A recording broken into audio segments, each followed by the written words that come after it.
ગુજરાતમાં કોરોનાના કેસ 1 લાખની પાર, નવા 1325 કેસ સાથે આંકડો પહોંચ્યો 1,375,000 પર। રાજકોટ સિવિલમાં માસ્ક વિના નો એન્ટ્રી, પટાંગણમાં દર્દીના સગાને નો એન્ટ્રી, હોસ્પિટલ અને પોલીસનો નિર્ણય। વડોદરા ભાજપના કોર્પોરેટરનો વોટ્સએપ મેસેજ વાયરલ, લખ્યું મને ખાડાના ફોટા મોકલવા નહીં, મોદીને રામ મંદિર માટે મત આપ્યો હતો। રૂપાણીના ગઢમાં હાર્દિકનું ગાબડું, ભાજપના કોર્પોરેટર સહિત 30 કોંગ્રેસમાં જોડાયા, છતાં હાર્દિકે કહ્યું જોડતોડની રાજનીતિમાં નથી માનતો। સીઆર પાટીલ મિશન ઉત્તર ગુજરાત પર અંબાજી, ડીસા, પાલનપુર અને પાટણની લીધી મુલાકાત, કાર્યકરોને સાંભળ્યા। વરસાદથી થયેલી નુકસાનીના સર્વેની કામગીરી પૂરજોશમાં, હજુ સૌરાષ્ટ્રના ખેતરોમાં ભરાયેલા છે પાણી।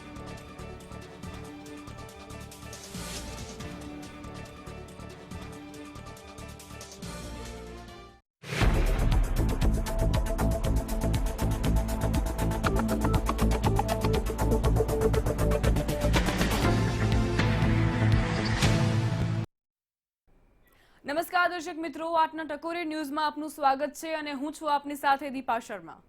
અનલॉक 4 પછી હવે બચના भी है और आगे भी बढ़ना है, આ તરફ આગે કૂચ થઈ રહી છે।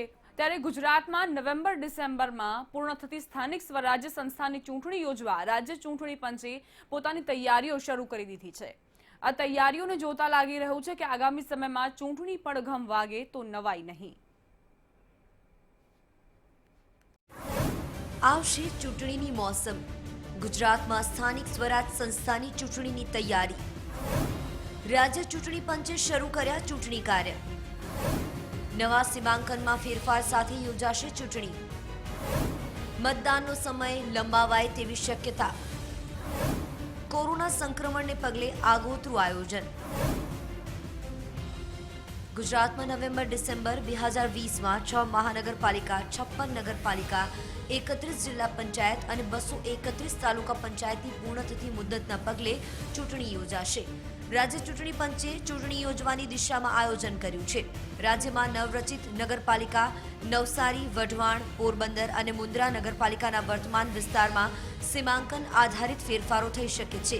નવસારીમાં વિજલપોર, વઢવાણમાં દુધરેજ, પોરબંદરમાં છાયા અને મુન્દ્રા પડોઈ વિસ્તારનો ઉમેરો થતા આ નગરપાલિકામાં ફેર સીમાંકન કરાશે। વિસ્તારમાં ફેરફારના પગલે જિલ્લા અને તાલુકા પંચાયતના વિસ્તારમાં પણ ફેરફાર થતા રાજ્ય ચૂંટણી પંચ દ્વારા ફેર સીમાંકન થશે। આ તમામ પ્રક્રિયા પૂર્ણ થયા બાદ નવેમ્બરના અંત સુધીમાં ચૂંટણી યોજવાનો સત્તાવાર કાર્યક્રમ રાજ્ય ચૂંટણી પંચ દ્વારા જાહેર કરવામાં આવશે। મતદાર મંડળો અને વોર્ડની અંદર આપણે 5 વર્ષે જે બેઠકોની વારાફરતી ફાળવણી કરી અને અનામત બેઠકો નક્કી કરીએ છીએ એ રોટેશનની પ્રક્રિયા પણ આયોગે હાથ ધરેલી છે। કામગીરી 2-5 દિવસમાં સીમાંકન, બેઠક ફાળવણી વગેરે પૂર્ણ થાય તે પછી અમે મતદાર યાદીઓ દરેક મતદાર મંડળ માટે અને વોર્ડ માટે બનાવીએ છીએ। કોરોના કાળને પગલે ખાસ તકેદારી, મતદાન કેન્દ્ર દીઠ માત્ર 700 મતદારો કરી શકશે મતદાન। ટૂંક સમયમાં રાજ્ય ચૂંટણી પંચ બહાર પાડશે જાહેરનામું, નવેમ્બર ડિસેમ્બરમાં ચૂંટણી યોજાવાની સંભાવના। કેન્દ્રીય ચૂંટણી પંચે થોડા સમય પહેલા ચૂંટણીને લગતી માર્ગદર્શિકા જાહેર કરી હતી અને એક અંદાજ પ્રમાણે આગામી સમયની ચૂંટણીઓ આ ગાઈડલાઈનને આધારે જ યોજાય તે દિશામાં હાલ રાજ્ય ચૂંટણી પંચે તૈયારીઓ શરૂ કરી દીધી છે, જેમાં મતદાનનો સમય હાલનો કોરોનાની સ્થિતિને ધ્યાનમાં લેતા વધારવામાં આવે તેવી પણ એક સંભાવના છે।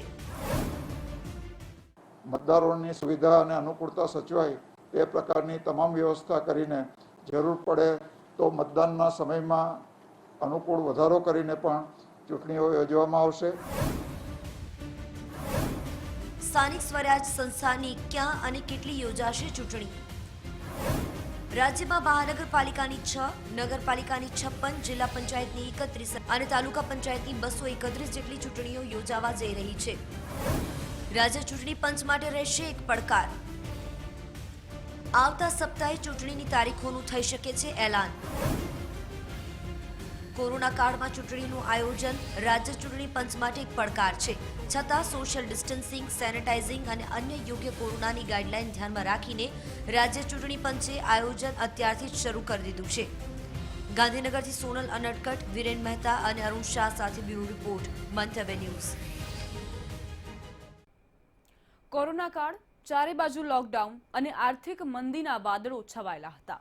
કોઈ જાણતું ન હતું કે ક્યારે આ વાદળો હટી જશે, પરંતુ રાજ્ય સરકારે જેવી છૂટછાટ આપવાની શરૂઆત કરી કે રિયલ એસ્ટેટમાં તેજીએ આ વર્ષના રેકોર્ડ જાણે બ્રેક કરી નાખ્યા અને સરકારની તિજોરીમાં આવ્યા 1403 કરોડ રૂપિયા. રિયલ એસ્ટેટમાં થઈ તેજી. સરકાર પણ થઈ રાજી. લોકડાઉનના ખુલ્યા લોક. આવક પણ થઈ અનલોક. રાજ્યમાં 5 મહિનામાં થયા 2.86 લાખ દસ્તાવેજ. કોરોના સંક્રમણ અને લોકડાઉનને કારણે તમામ ક્ષેત્રોને આર્થિક ફટકો પડ્યો છે અને મંદીનો માહોલ છે. ત્યારે રાજ્યમાં જમીન મકાનના દસ્તાવેજોમાં ભારે તેજી જોવા મળી છે. લોકડાઉન ખુલ્યા બાદ દસ્તાવેજોની નોંધણીમાં ભારે ઘસારો જોવા મળે છે.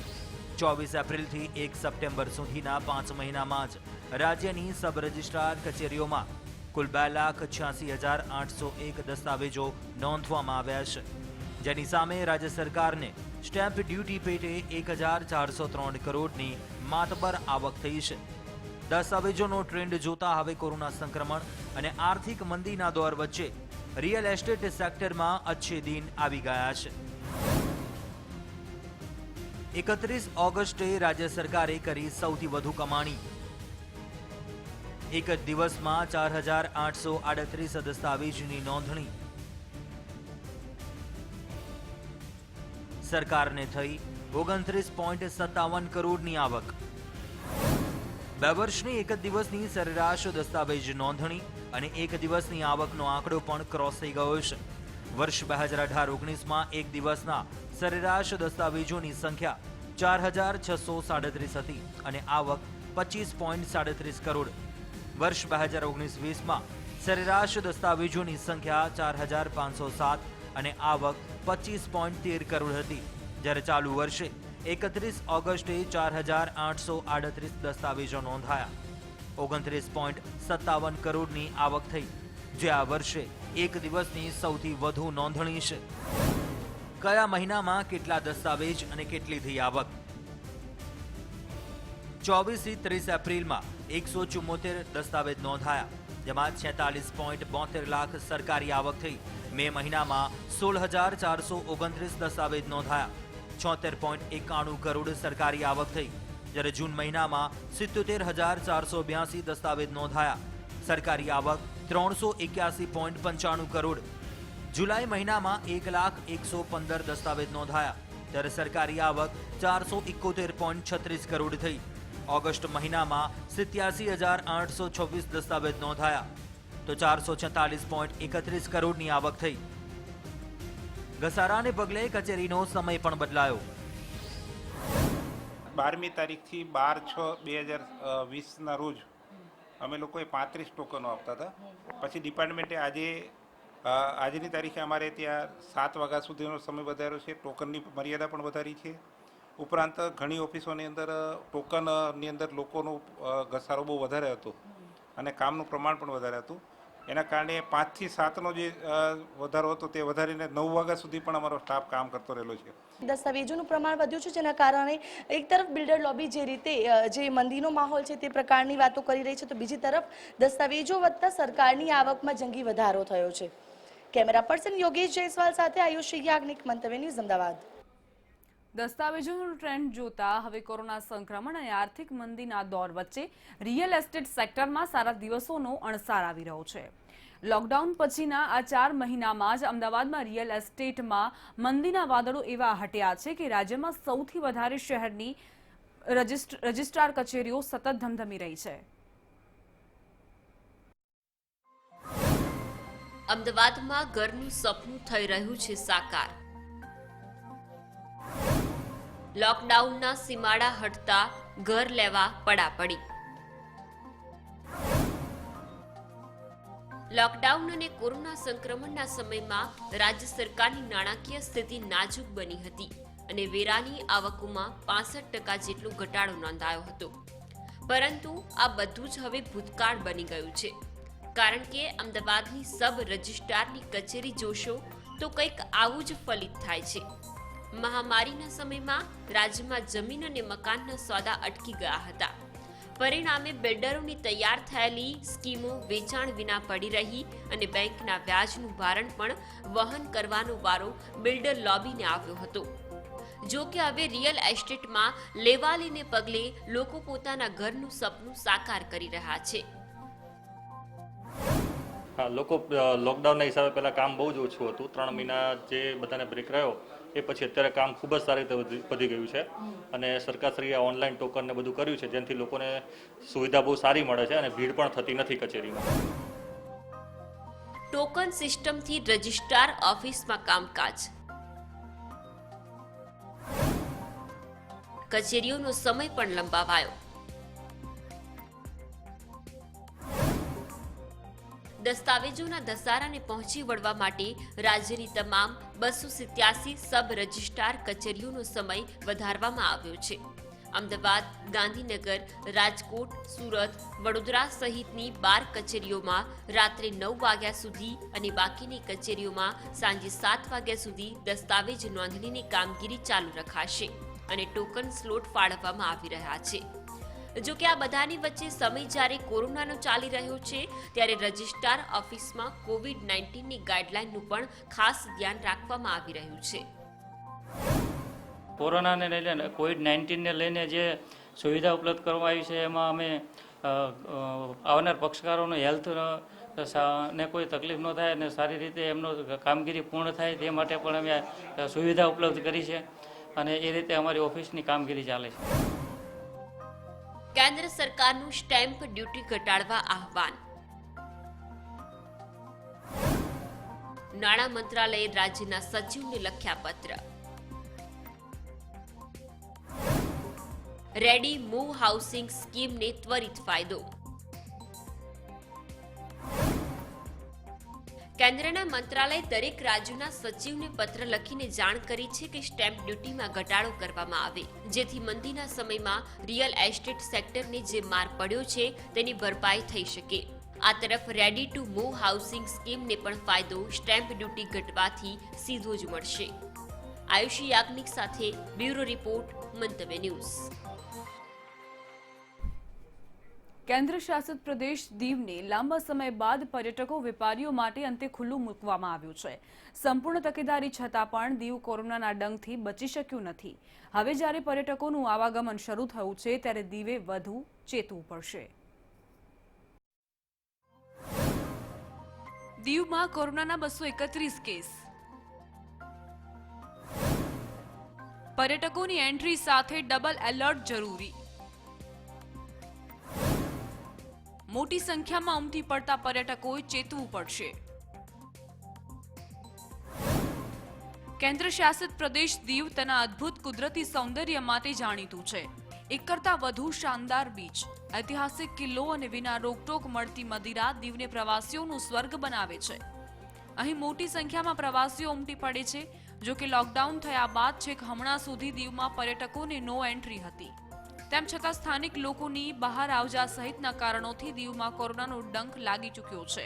ચિંતાની વાત એ છે કે પ્રમાણમાં ઓછો વિસ્તાર ધરાવતા દીવમાં પણ 231 જેટલા કેસ નોંધાઈ ચૂક્યા છે, જેમાંથી 187 રિકવર થઈ ગયા છે. જો કે હજુ પણ 36 કેસ એક્ટિવ છે. ત્યારે અહીં સ્થાનિકો અને પર્યટકો બંને વધુ ચેતવું પડશે. દીવ પ્રશાસન પણ આવ્યું કોરોનાના ભરડામાં. પ્રશાસનિક અધિકારીઓને થયો કોરોના. દીવના કલેક્ટરની સકારાત્મક કામગીરી.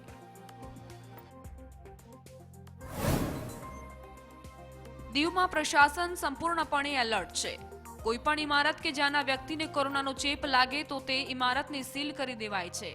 જો કે કમનસીબે દીવના સિવિલ જજ, એસડીપીઓ, મામલતદાર પણ કોરોનાના સકંજામાં આવી ગયા હતા.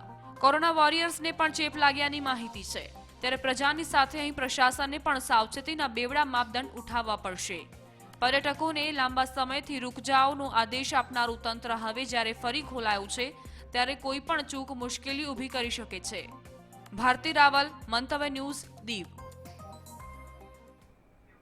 ભાવનગર શહેરને દેશમાં 41મો અને રાજ્યમાં 3જો ક્રમાંક સ્વચ્છતા અંગે આપવામાં આવ્યો છે. પરંતુ વરસાદના વિરામ બાદ ભાવનગર શહેરની દશા અને દિશા બદલાઈ ગઈ છે. કારણ કે શહેરમાં ગંદકીના ઢગલાના સાથે પ્રજા હવે રસ્તે રખડતા ઢોરનો પણ અલગથી સામનો કરી રહી છે. જો કે નિંભર તંત્રને હાલ આ ગંદકી અને ઢોર દેખાઈ રહ્યા નથી. ભાવનગરમાં ગંદકીનું સામ્રાજ્ય. ભાવનગરનો સ્વચ્છતામાં રાજ્યમાં 3જો નંબર. જો કે હવે વરસાદ બાદ સ્થિતિ બદલાઈ. ગંદકીના ઢગલા અને રખડતા ઢોર વચ્ચે જીવતા લોકો. કેન્દ્ર અને રાજ્ય સરકાર દ્વારા સ્વચ્છતા અંગે દેશના તમામ નાના મોટા શહેરોના સર્વે કરીને સ્વચ્છતા અભિયાન હેઠળ રેન્કિંગ આપવામાં આવે છે. ત્યારે ભાવનગરને પણ આ સ્વચ્છતા અભિયાનમાં દેશમાં 41મો ક્રમ અને રાજ્યમાં 3જો ક્રમ આપવામાં આવ્યો છે. પરંતુ હકીકત જોવા જઈએ તો ભાવનગર શહેરના હાર્દસમાં ગણાતા ગંગા જળિયા તળાવની પાછળની શાક માર્કેટમાં કચરો અને ગંદકીના થર જામ્યા છે. જો કે મહાનગરપાલિકા તંત્રને નથી દેખાતા આ ઢોર કે નથી દેખાતા કચરાના ઢગલા. લોકો કહે છે કે ટેક્સ તો ભરી દીધો છે, તો મહાનગરપાલિકાના સત્તાધીશો વેરા સામે સારું શાસન તો આપે. સત્તાધીશોના બહેરા કાને જનતા પ્લીઝ પ્લીઝ પુકારી રહી છે. આમાં કઈ રીતે અમે ધંધો કરીએ, અહીંયા માણસો કઈ રીતે અવર જવર કરે, તમે હાલત તો જો. આ વસ્તુનો કાંઈક રસ્તો કરવા અમારી પ્લીઝ મહેરબાની કરીને માંગણી હાથ જોડીને અમે વિનંતી કરીએ છીએ. કાંઈક ને કાંઈક આનો રસ્તો કરો પ્લીઝ. ગંગા જળિયા વિસ્તારની હાલત સૌથી ખરાબ. પ્રજાના આરોગ્ય સાથે તંત્ર કરી રહ્યું છે ચેડા.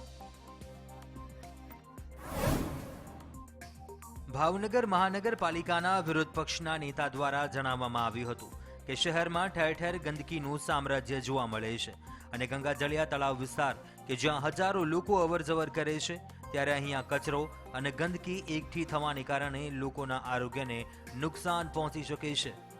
કચરાના નિકાલ માટેનું ડમ્પિંગ સાઇટ પર કેટલાય સમયથી બંધ છે ત્યારે વધુ કચરો વધતો જ જાય છે અને લોકોના આરોગ્યને નુકસાન પહોંચે તેવી પરિસ્થિતિનું નિર્માણ થાય છે. ભારતીય જનતા પાર્ટી ખરેખર ભવાડા જનતા પાર્ટી હોય એવું લાગી રહ્યું છે. સ્વચ્છતાના નામે આ નવા નાટક ચાલુ કર્યા છે, રેન્કિંગ પદ્ધતિ આપે છે. આમાં તે ભાવનગરને તો ગૌરવ લેવા જેવી વાત છે કે ગુજરાતમાં 3જો નંબર અને ભારતમાં 42મો નંબર. કઈ રીતે ગૌરવ લે છે? ભાવનગરમાં જ્યાં ત્યાં ગંદકીના ઠર હજી ઠેરના ઠેર છે. લોકોનો બસ એક જ સવાલ, ક્યારે હટશે ગંદકી? શહેરમાં ઘરે ઘરે કચરો એકઠો કરવા મનપાએ ટેમ્પાની વ્યવસ્થા કરી છે, પરંતુ શહેરમાં એવા ઘણા સાર્વજનિક સ્થળો અથવા શોપિંગ સેન્ટર છે કે જ્યાં હજુ પણ ગંદકીના થર જામેલા છે અને ત્યાં રખડતા ઢોરનું સામ્રાજ્ય જોવા મળે છે. હવે જોવું રહ્યું કે આખરે કોર્પોરેશન ક્યારે પોતાની આળસ ખંખેરે છે. લોકોની માંગણી છે મહાનગરપાલિકા તંત્ર પાસે કે જો આ કચરો હટાવવામાં આવે તો વેપાર ધંધા કરી શકે. ત્યાં સુધી પોતાના વેપાર ધંધા ખોલવા પણ મુશ્કેલ છે. ત્યારે વેપારીઓ દ્વારા ઉગ્ર માંગ કરવામાં આવી છે કે આ કચરો બને તેટલી જલ્દી હટાવે. અલ્પેશ ડાભી, મંતવ્ય ન્યૂઝ, ભાવનગર. પાડોશી દેશોને ધમકાવવું, પાડોશી દેશોમાં મોટા પાયે રોકાણ કરીને ધાકધમકીઓ આપવી, તેમની જમીનનો દુરુપયોગ કરવો એ ચીનની ફિતરત રહેલી છે અને તેનું નવું ઉદાહરણ નેપાળ છે, જ્યાં ચીન હવે નેપાળના સંગઠનોને ભારત વિરુદ્ધ ભડકાવી રહ્યું છે. ખાસ કરીને ભારત નેપાળ સરહદ પર ચીનનું નાપાક કૃત્ય સામે આવ્યું છે. ભારત નેપાળ સીમા પર ચીનની ચાલાકી. ભારતીય ગુપ્તચર એજન્સીએ ભાંડો ફોડ્યો. ચીને ભારત વિરુદ્ધ ભડકાવવા 2.5 કરોડ ખર્ચ્યા. ચીને ભારતના સરહદી વિસ્તારમાં કામ કરવા વાળા અનેક નેપાળી સંગઠનોને આમાંથી તૈયાર કર્યા છે. આ સંગઠનોને ભારત અને નેપાળ વચ્ચે ચાલી રહેલા વિવાદને અંગે દેખાવો કરવા કહેવામાં આવ્યું છે. તેના માટે ચીનની એમ્બેસીએ નેપાળી સંગઠનોને 2.5 કરોડ નેપાળી રૂપિયા આપ્યા છે. નેપાળની રાજનીતિમાં ભારતની દખલ અંગે પણ ચીન આ સંગઠનોને વિરોધ કરવા માટે ઉશ્કેરી રહ્યું છે. ચીને સ્ટડીના નામે ગોરખા કમ્યુનિટીને આપ્યું ફંડ. ચીનને જાણવું છે ગોરખા કેમ ભારતને કરે છે મદદ. ભારતીય આર્મીમાં ગોરખા રેજિમેન્ટનું જાણવું છે મહત્વ. ચીને ગોરખા યુવાઓ પર સ્ટડી માટે કાઠમાંડુના એક એનજીઓને 12.7 લાખ નેપાળી રૂપિયા આપ્યા છે. ચીન તે જાણવા માંગે છે કે ગોરખા સમુદાયના યુવા ઇન્ડિયન આર્મીમાં જોડાવા માટે કેમ ઉત્સાહિત રહે છે. જૂનના પહેલા સપ્તાહમાં નેપાળમાં ચીનના રાજદૂત હો યાનકીએ નેપાળી એનજીઓ ચાઇના સ્ટડી સેન્ટરને ફંડ આપ્યું હતું. તેને ઘણી બાબતો પર સ્ટડી કરવા માટે કહેવામાં આવ્યું છે, જેમ કે નેપાળીઓનું ભારતીય સેનામાં જોડાવા બાબતનું કારણ, નેપાળના એવા વિસ્તારો જ્યાં આ ભરતી થાય છે અને તેમની સામાજિક અને આર્થિક અસર જેવી બાબતો શામેલ છે. મ્યાનમારમાં પણ ભારત વિરુદ્ધ ઉશ્કેરણી. ચીન મ્યાનમારના વિદ્રોહીઓને હથિયારો પૂરા પાડીને ભારત વિરુદ્ધ ઉશ્કેરી રહ્યું છે. આવું કરીને ચીન ભારતના પૂર્વોત્તરના રાજ્યોમાં અશાંતિ ફેલાવવા માંગે છે. નેધરલેન્ડના એમ્સ્ટરડમ સ્થિત think tank European Foundation for South Asian સ્ટડીઝે ગત મહિને જાહેર કરેલા પોતાના રિપોર્ટમાં દાવો કર્યો છે. Bureau report, Mantavya news. Ahmedabad municipal corporation ધીરે ધીરે હાઈટેક બની રહ્યું છે. ખાસ કરીને કોરોના કાળ બાદ હેરિટેજ સિટી અમદાવાદની વિશ્વ ફલક પર વધુ આકર્ષણ મળી રહે તે હેતુસર ખાસ કામ કરવામાં આવી રહ્યું છે. વિદેશી ટુરિસ્ટ પોતાની રીતે જ અમદાવાદ ભ્રમણ કરી શકે તે હેતુસર એક એપ્લિકેશન વિકસાવાઈ છે, જેના થકી કોઈ પણ અજાણી વ્યક્તિ અમદાવાદ દર્શન પોતાની રીતે જ કરી શકશે. એએમસીનું નવું નજરાણું. એપ્લિકેશનની મદદથી હવે હેરિટેજ સિટીના દર્શન. ટુરિસ્ટને હવે ગાઈડ રાખવામાંથી મળશે રાહત. સિટી ટૂર માટે એપ્લિકેશન કરશે પ્લાનિંગ. અમદાવાદની મુલાકાતે આવનારા ટુરિસ્ટોને હવે ગાઈડ કરવાની જરૂર નહીં પડે. કોર્પોરેશન દ્વારા તૈયાર કરવામાં આવેલી એપ્લિકેશનની મદદથી શહેરના જાણીતા હેરિટેજ સ્થળોની માહિતી આંગળીના ટેરવે જ મળી જશે. માત્ર આટલું જ નહીં, પરંતુ મુલાકાતી જેટલા દિવસ માટે શહેરમાં આવ્યા હશે તેને અનુરૂપ જ સિટી વિઝિટ પ્લાનિંગ પણ એપ્લિકેશન કરીને આપશે. જ્યારથી અમદાવાદ વર્લ્ડ હેરિટેજ તરીકે જાહેર થયું છે ત્યારથી ટુરિસ્ટની સંખ્યામાં સતત વધારો થઈ રહ્યો છે અને અમદાવાદ મ્યુનિસિપલ કોર્પોરેશનને આશા છે કે કોરોના કાળ હટ્યા બાદ ફરીથી ભારતીય અને વિદેશી પ્રવાસીઓનો ધસારો શહેરમાં જોવા મળશે. हर एक हेरिटेज की साइट्स के ऊपर में हमने उसको कैसे थोड़ा सा रीडिज़ाइन किया जाए, उस पर कैसे अच्छे साइनेजेस लगाए जाएं, QR कोडिंग के साथ में कैसे उसको एक्सप्लोर किया जाए. और जब भी हम उस ऐप को इंस्टॉल करके उस हेरिटेज साइट को देखते हैं तो वहाँ पे ब्लूटूथ बीकन भी रहेंगे, उससे भी है ना इन्फॉर्मेशन टूरिस्ट को पता लगेगा कि यहाँ के बारे में क्या खास बात है. વિવિધ ભાષામાં લોન્ચ થશે એપ્લિકેશન. સિટી વિઝિટ માટે રૂટ પ્લાનિંગ પણ એપ કરી આપશે. અમદાવાદમાં ઐતિહાસિક વારસાનો એક મોટો ખજાનો છે અને આ ઐતિહાસિક વિરાસત ટુરિસ્ટના આકર્ષણનું કેન્દ્ર બને છે. તેમાંય યુનેસ્કો દ્વારા અમદાવાદને વર્લ્ડ હેરિટેજ સિટી જાહેર કરવામાં આવ્યું ત્યારે ધસારો સતત વધી રહ્યો છે. એપ્લિકેશનમાં 100 કરતાં પણ વધુ હેરિટેજ સ્થળોની સંપૂર્ણ જાણકારી આપવામાં આવી છે. મુલાકાતીઓ ગુજરાતી ઉપરાંત હિન્દી, અંગ્રેજી, જાપાનીઝ, સ્પેનિશ ભાષામાં માહિતી મેળવી શકશે. અમદાવાદનું જે આગવો મિજાજ છે એની વિગતો, એના ખાણીપીણી, એ પણ અમદાવાદનું એક લિવિંગ હેરિટેજ છે એની વિગતો જ્યારે અમદાવાદ મ્યુનિસિપલ કોર્પોરેશન એક એપના માધ્યમથી વિવિધ ભાષાઓમાં, કારણ દેશ વિદેશના મુસાફરો લોકોને પૂછે નહીં અને એને પોતાની માતૃભાષામાં આ વિગત મળે તો આ પ્રયાસ ખરેખર અભિનંદનને પાત્ર છે. 5 કરોડના ખર્ચે તૈયાર કરાયો સમગ્ર પ્રોજેક્ટ.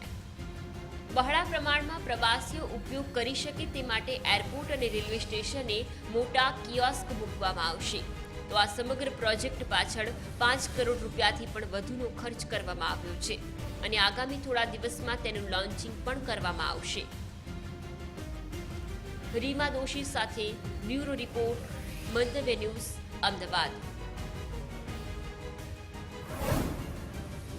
આ એપ્લિકેશનની મદદથી જાણીતી જગ્યાઓ સિવાયની શહેરની 300થી વધુ એવી હેરિટેજ જગ્યાઓ છે જેની વર્ચ્યુઅલ વિઝિટ પણ મુલાકાતીઓ કરી શકશે.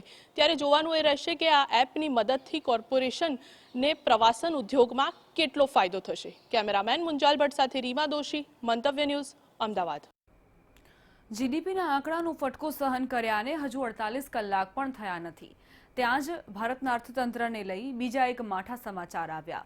દરેક દેશોના અર્થતંત્ર પર નજર રાખતી સંસ્થાએ આગાહી કરી છે કે 2021 સુધીમાં મોટી ઉભરતી બજારોમાં ભારત સૌથી વધુ દેવા બોજા ધરાવતો દેશ બની જશે. વિકાસ હવે દેવા તળે દબાશે. ભારતીય અર્થતંત્રના રાજકોષીય ગણિત ખોરવાશે. માઇનસમાં પહોંચ્યો છે જીડીપી. હવે દેવામાં પણ વિશ્વનો નંબર 1 દેશ બનશે ભારત. કોરોનાની મહામારીને કારણે વિકાસ પર પ્રતિકૂળ અસર તથા રાજકોષીય ગણિતો ખોરવાઈ જતા આગામી કેટલાક વર્ષોમાં મોટાભાગના ઉભરતા દેશોના દેવાબોજમાં વધારો જોવા મળશે. આ આગાહી બીજા કોઈની નહીં પરંતુ વૈશ્વિક અર્થતંત્ર પર બાજ નજર રાખતી મૂડીઝ ઇન્વેસ્ટર્સ સર્વિસ દ્વારા કરવામાં આવી છે. મૂડીઝના રિપોર્ટમાં જણાવાયું છે કે ભારતની નબળી બેન્કિંગ વ્યવસ્થા તેના અર્થતંત્ર સામે મોટો પડકાર છે. કોમોડિટીઝ અને ટુરિઝમ ક્ષેત્રમાં ઘટાડો મુખ્ય કારણ. જીડીપીના સરેરાશ 10% ઘટવાનો અંદાજ. રાજકોષીય ખાદ્ય અને વ્યાજની ઊંચી ચૂકવણી જવાબદાર. ઉભરતા દેશોમાંના કેટલાક દેશોની આર્થિક સ્થિતિનો આધાર કોમોડિટીઝ, ટુરિઝમ અથવા એવા ક્ષેત્રો પર નિર્ભર કરે છે અને હાલમાં કોરોના મહામારીને પગલે હજુ પણ કેટલાક દેશો ઉભરી શક્યા નથી. તો બીજી બાજુ આગામી 2 થી 3 મહિના સુધી પણ ટુરિઝમ ક્ષેત્રે આવી જ સ્થિતિનું નિર્માણ રહેશે, જેને પગલે તેની સીધી અસર અર્થતંત્ર પર પડી રહી છે. મોટી ઉભરતી બજારોના સરકારી દેવામાં 2021 સુધીમાં 2019ના સ્તરેથી જીડીપીના સરેરાશ 10% વધારો થવાની ધારણા હોવાનું રિપોર્ટમાં નોંધવામાં આવ્યું છે. જ્યારે વ્યાજની ઊંચી ચૂકવણી તથા રાજકોષીય ખાદ્યમાં વધારાના કારણે પણ આ સ્થિતિ જોવા મળી શકે છે. Bureau report, Mantavya news. આ સાથે જ આજના ટકોરે ન્યૂઝમાં અત્યારે બસ આટલું જ. વધુ અપડેટ્સ માટે આપ જોતા રહો મંતવ્ય ન્યૂઝ. નમસ્કાર.